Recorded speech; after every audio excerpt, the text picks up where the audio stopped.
here in Bern. We have always had a presence, but it has always been a presence in Geneva, more as a UN headquarters, but not on a bilateral basis. And I think, as everybody has said here, given the fact that we do share a lot in common. I mean, we are two countries that are, as I've always, and I stated even the last time, we're not heavily endowed with mineral resources. We count on our human resource. And it is our human resource that has helped us grow and sustained us, and will continue to sustain us. So there are definitely a lot of areas. You've mentioned a few, the high-tech, the innovation, where we use our human capacity to be able to also become major economic centers. And there's a lot of areas, I believe, we can cooperate, from manufacturing to Kenya as a trade destination into Eastern and Sub-Saharan Africa. A lot of opportunities. I believe that we have some companies already firmly established in Kenya and have been established for a long time. How can we work together to help these companies grow, taking advantage of the free trade area on the continent and using Kenya as a manufacturing base, creating jobs, exchanging expertise in many different areas. So I believe the potential is tremendous, and I think there is still a lot of work ahead of us. One of the things I'd really be very happy to see is if we can increase our partnership, especially in the health sector.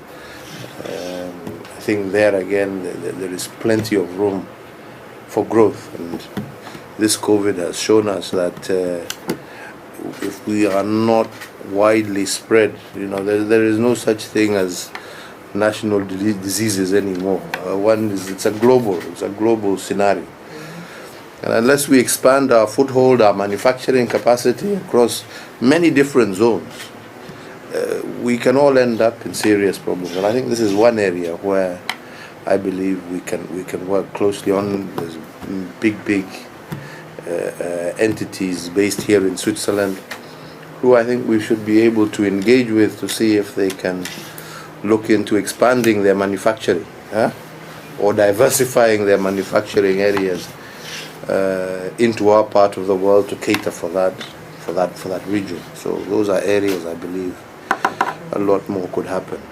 And I also recall that tourism, I saw some numbers there. We're talking about 9,000 tourists pre-COVID, but I can assure you that in the 70s we used to do almost 130,000 tourists.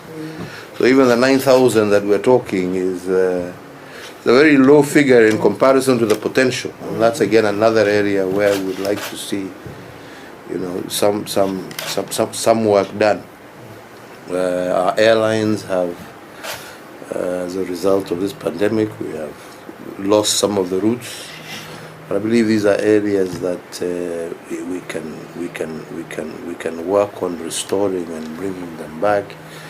I know there's ongoing negotiations between our two countries on that, and I don't want to get too much into that, but we need to see how we can get. Without air links, there's no tourism. There's no trade, there's no business.